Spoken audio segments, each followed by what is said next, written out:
Hello everyone, welcome back to my channel. Pal academy সেন্টারে তোমাদের সকলকে আমার স্বাগত।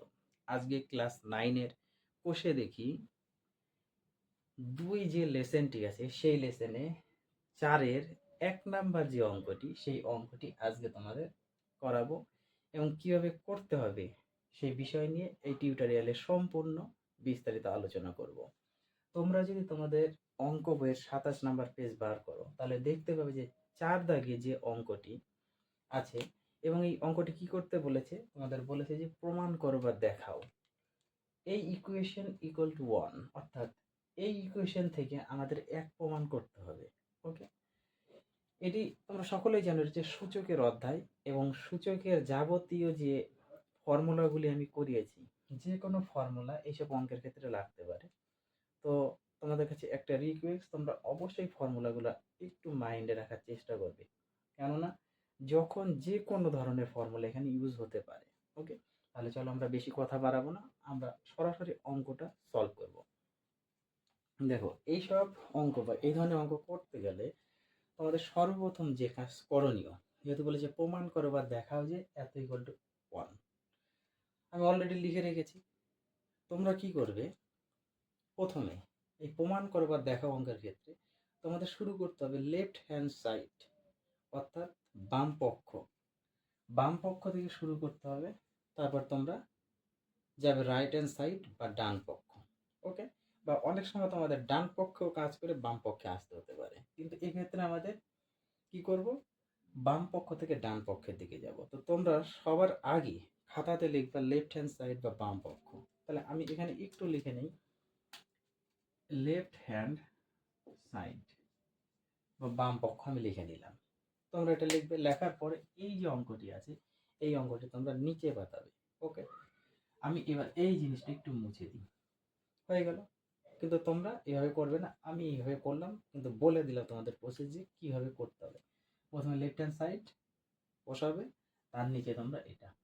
ওকে, এখন এই অঙ্কটা যদি খেয়াল করো একটু, দেখো এর পাওয়ার পি বাই এর পাওয়ার আর, ব্র্যাকেট বন্ধ করে হোল টু দি পাওয়ার আছে পি। তোমরা সূচকে করেছো যে ফর্মুলাটি, দেখো তো এই যে এক্স এর পাওয়ার এম ডিভাইডেড এক্স এর পাওয়ার যদি এন হয়, এই জিনিসটাকে আমরা লিখি না এক্স এর পাওয়ার এম বাই এক্স এর পাওয়ার এন, এইভাবে লিখি। তখন আরেকটা আমরা লিখি এক্স এর পাওয়ার এম মাইনাস এন, এইভাবে লিখি, তোমরা জানো। অর্থাৎ বেজ যদি সমান থাকে এবং ভাগে থাকে তাহলে আমরা কি লিখি যে বেজের পাওয়ার সবসময় মাইনাস হয়ে যাবে, অর্থাৎ ব্র্যাকেটে যেটা আছে তাহলে এটা হবে এর পাওয়ার কিউ মাইনাস আর, হয়ে গেল। ব্র্যাকেট বন্ধ করে হোল টু দি পাওয়ার, উপরে পি আছে পি বসবে।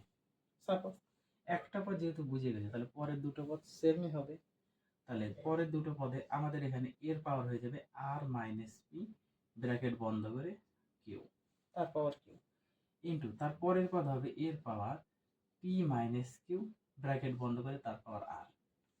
পরিষ্কার, বুঝতে পেরেছ?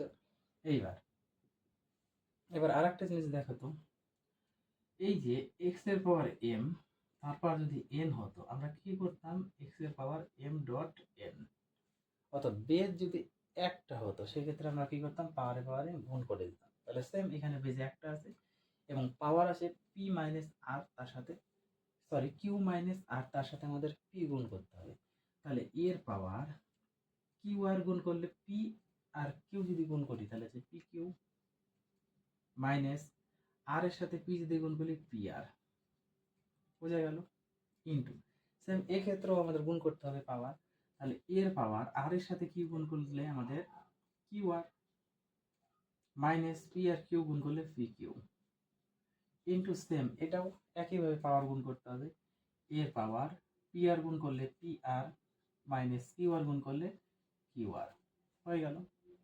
এখন আরেকটা জিনিস তোমরা একটু খেয়াল করো, তোমরা করেছো ফর্মুলা, যেটা হচ্ছে এক্স এর পাওয়ার এম ইন্টু এক্স এর পাওয়ার যদি এন হয়, বেজ যদি সমান থাকে এবং মাল্টিপল করতে হয় গুণের ক্ষেত্রে, আমরা কি জানি এক্স এর পাওয়ার এম প্লাস এন, এই ফর্মুলা ইউজ করি। তাহলে এখানে প্রত্যেকটা বেজ আমাদের সমান এ এ এ, তাহলে প্রত্যেকটা বেজ সমান এবং গুণ হিসাবে আছে, তাহলে আমরা কি লিখতে পারি, এর পাওয়ার P Q minus P R, এই একটা পদ, তার সাথে যোগ হবে আমাদের এটা Q R minus P Q plus তার সাথে এটা P R minus Q R. এখন যদি কাটাকুটি যায় তাহলে আমরা কেটে দিব, এর পাশে কিছু নাই মানে আমাদের একটা প্লাস ধরে নিই বোঝার সুবিধার্থে তোমাদের। এবার দেখো তো যে পি পি কিউ প্লাসের আর পি কিউ মাইনাসের আছে কোথাও, এটা হচ্ছে প্লাসের পি কিউ, এটা মাইনাসের পি কিউ, কেটে গেল। এবার মাইনাস পি আর বা আর পি একই জিনিস, আর কোথাও আছে মাইনাস পি আর বা আর পি, এই যে পি আর প্লাসের মাইনাসের কেটে গেল, প্লাসের কিউ আর মাইনাসের কিউ আর, এই যে কেটে গেল, হয়ে গেল। তাহলে কি থাকলো, এর পাওয়ার কিছু নেই মানে জিরো। আমরা সকলে কি জানি, সকলে কি জানি, কি জানি এর পাওয়ার জিরো মানে এক, যেহেতু যেহেতু এর power zero equal to one, এটা আমরা সকলেই জানি, তাই না? তাহলে আমাদের এক বেরিয়ে গেছে লেফট হ্যান্ড সাইডে। এবার আমরা লিখতে পারি right hand side, right hand side অর্থাৎ ডান পক্ষে। ডান পক্ষে অলরেডি আমাদের এক ছিল, এক লিখে দিলাম। পরে আমরা নিচে লিখবো অতএব left hand side equal to right hand side. এটা হচ্ছে প্রুভড, এটা হচ্ছে আমাদের প্রমাণিত। এই ছিল তোমাদের আজকে 4-এর 1 দাগের প্রমাণ করো যে অঙ্ক, সেই অঙ্কের সমাধান। আশা করি এই অঙ্কটিতে কারো কোথাও কোনো রকম সমস্যা থাকার কথা না, যদি তোমরা এই ফর্মুলাগুলো মুখস্থ রাখো এবং আমি যেভাবে বেসিক তোমাদের বুঝিয়ে দিলাম, এখানে কারো কোথাও কোনো রকম সমস্যা হওয়ার কথা না। ওকে, তাহলে আবার দেখা হচ্ছে তোমাদের সাথে পরবর্তী পার্ট নিয়ে। আজকের মতো এই ক্লাসটি এখানেই